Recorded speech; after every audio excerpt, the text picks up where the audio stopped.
You were not meant to be a slave to the grind. You were not meant to trade your life force for money. You can escape gravity. You can unlock your life. You got this. Let's go. Hello and welcome to Unlock Your Life. You're here with me, Jennings.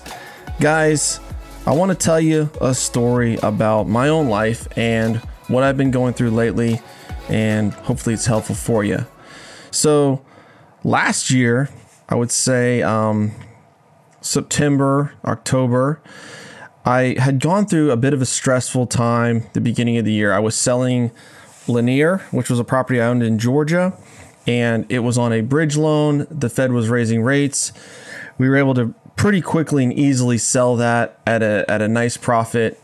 And we were dealing with the other property that we had on a bridge loan, Clemson, and Clemson did not go as smoothly. We were able to sell it and break even. If you want to hear more about that, you can listen to $6.1 million Deal Gone Wrong.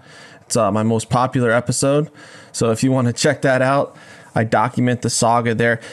But once I'd made it sort of through that time of stress and getting those things taken care of and off my plate, I kind of lulled into a spot in my life where I was doing pretty well.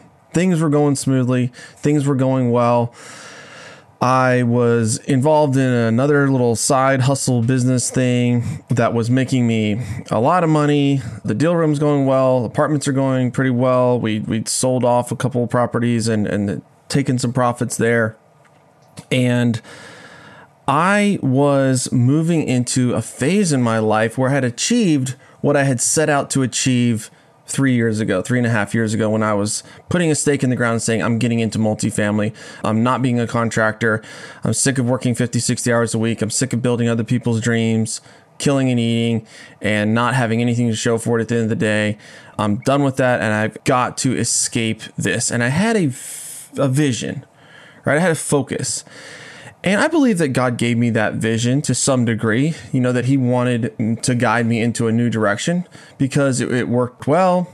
He blessed it, I felt like, and it went fairly smoothly, whatever. I mean, there's definitely ups and downs, but it was successful.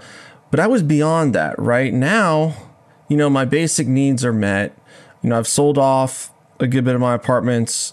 Most of the ones we were working on were stabilized, and things are going okay.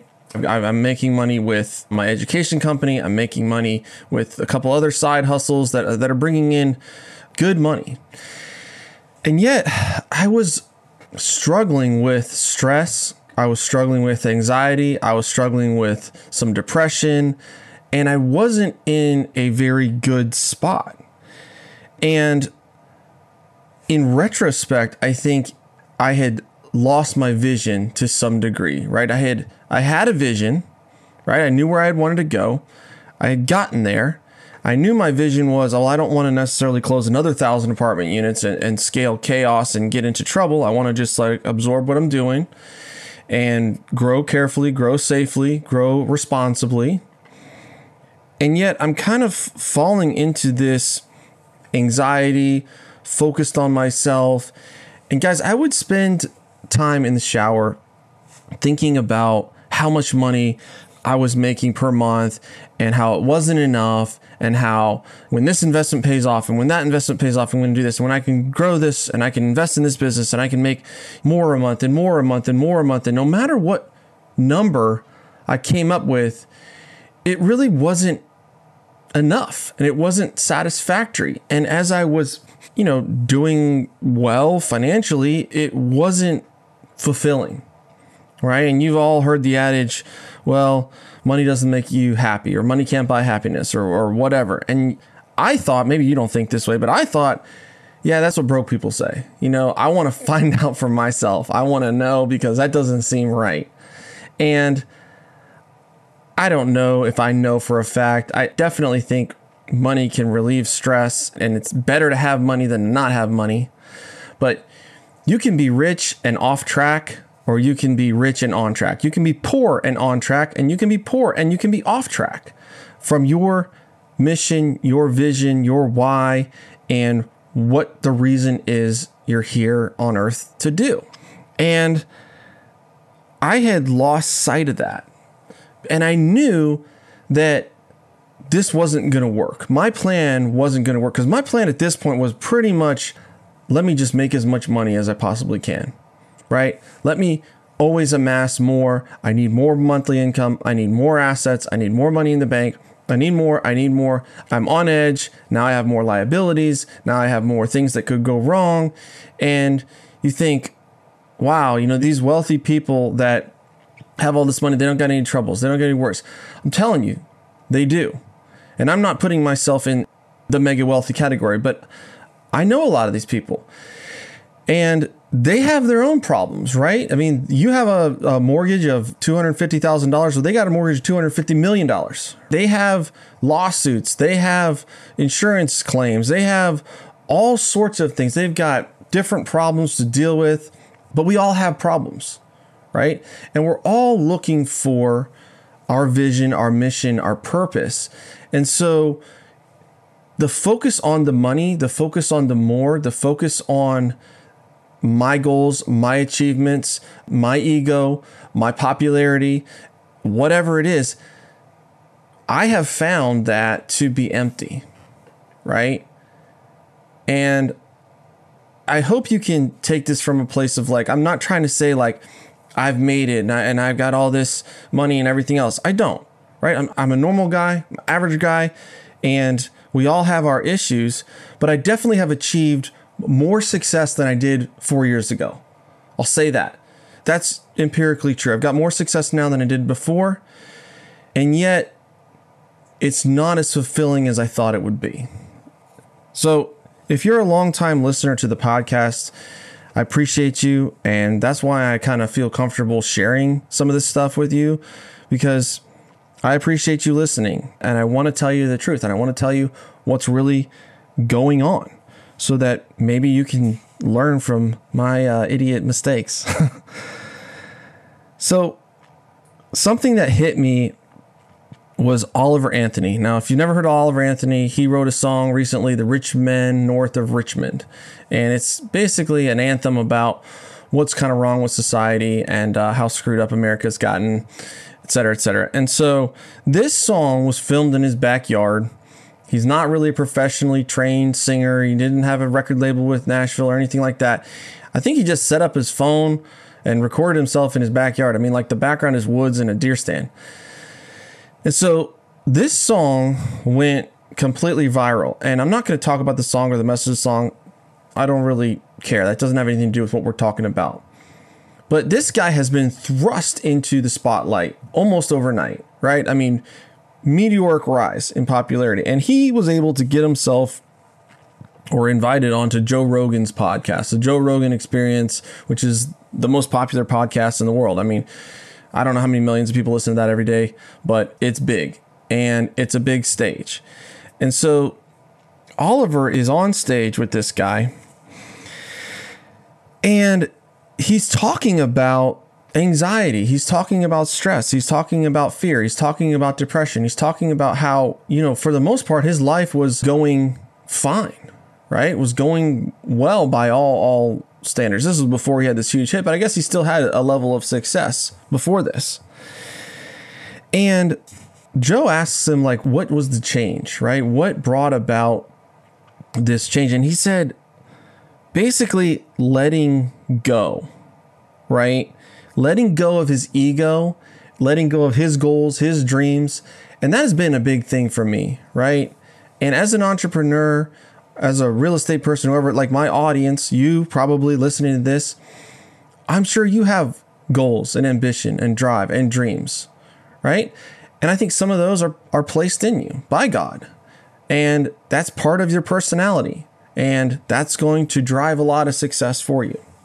But it's not fulfilling, right? And that's what I'm here to tell you. Because what he's come to is he wanted to serve.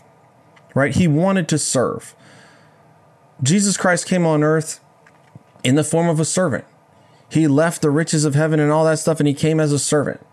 He spent 33 years of his life serving and made the ultimate sacrifice, sacrificing his life. Right? Everything he did was for other people.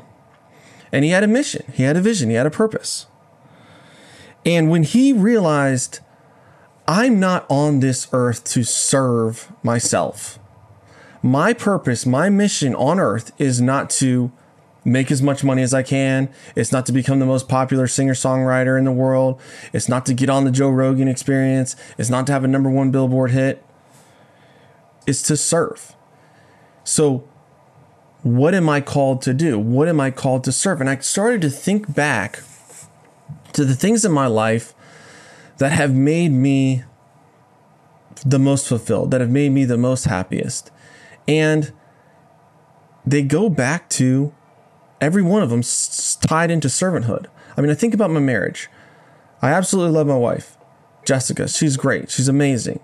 And part of marriage is you're getting into a servant relationship where you're serving her. What does she care about? What does she like? What's she interested in? What's fun to her? What kind of life does she want to have?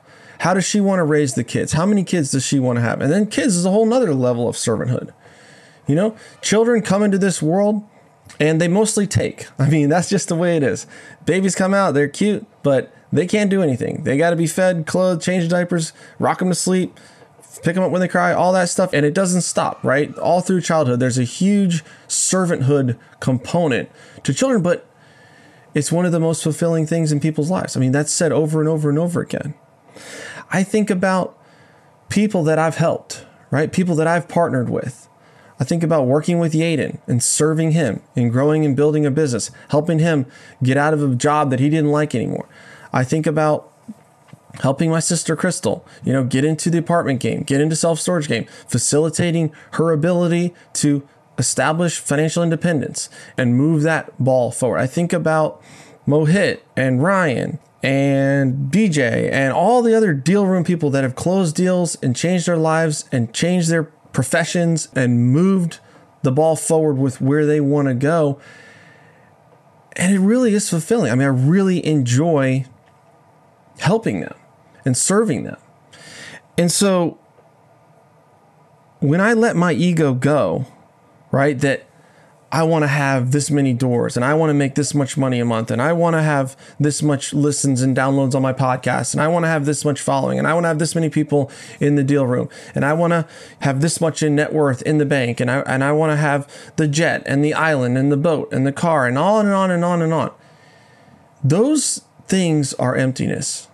Those things tend to only feed desire for more because you think it's going to satisfy, you think it's going to fulfill, and it doesn't. The next thing that he made, the next point that he made, and I want to hit on this for a second. There are things that I need to do. There are things that I'm called to do. And when I quit worrying about me and what I want to do and where I want to go, and I give up my will, that's when everything changed for him. And he described kind of a warm feeling. I don't know if it was a salvation experience for him or what it was, but he went on to say that people idolize something. We idolize our phones. We idolize celebrities. We idolize music. We idolize our achievements. We idolize money. We idolize prestige. We idolize power. We idolize food. We idolize sex. We idolize our attractiveness to the opposite sex. Because innately, human beings, it's just hard for them to be the biggest thing in their hierarchy. And that is why when you achieve something, it's done. What's next? I can't be the biggest thing in the hierarchy. I have to have a bigger purpose than me. I have to have a bigger vision. I have to have a bigger goal. I have to have more stuff. I have to have more money. There's always something above a human being. There's always going to be a pursuit of something bigger in that moment.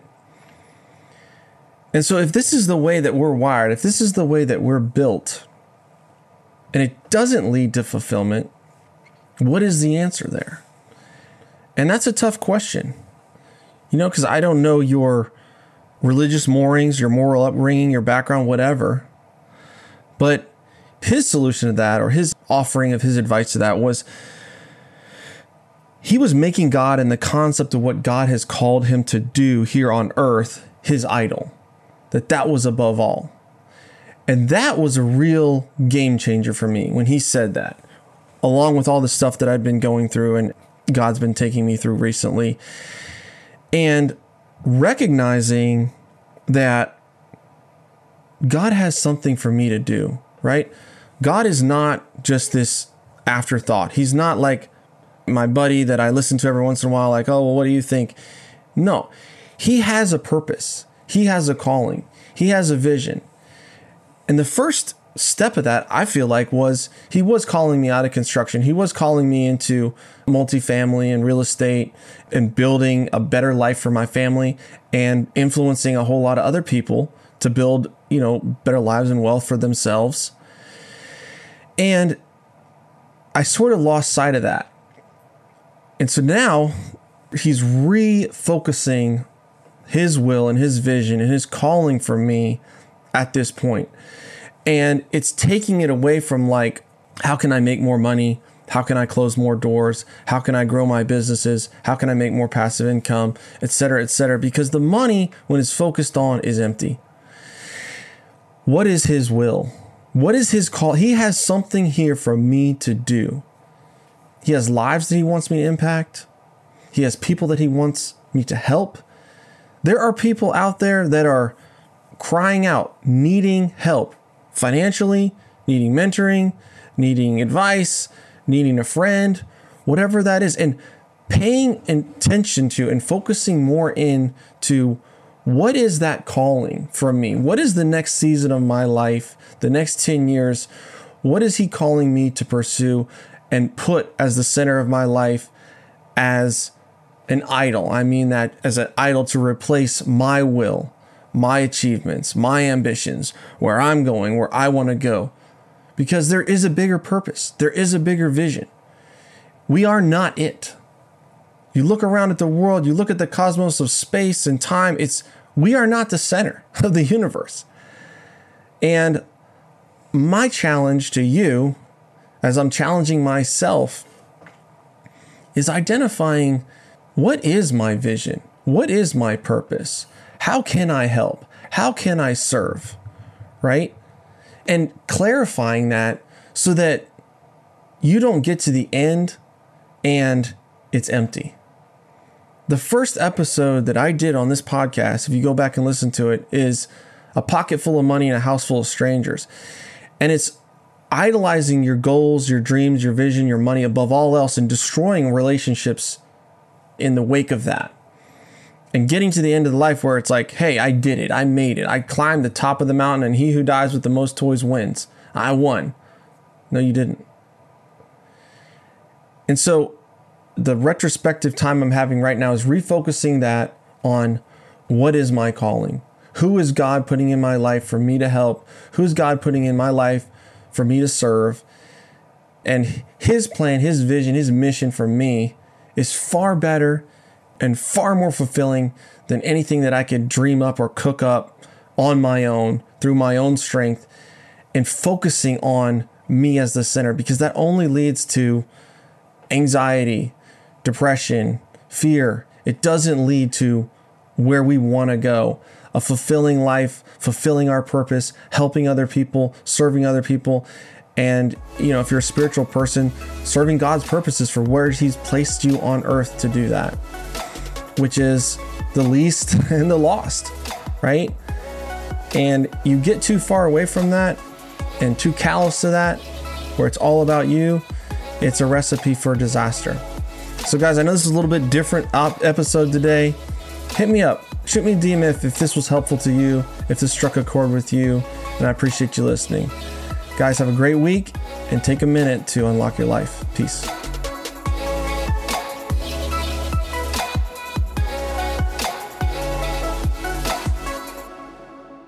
This is thepodcastfactory.com.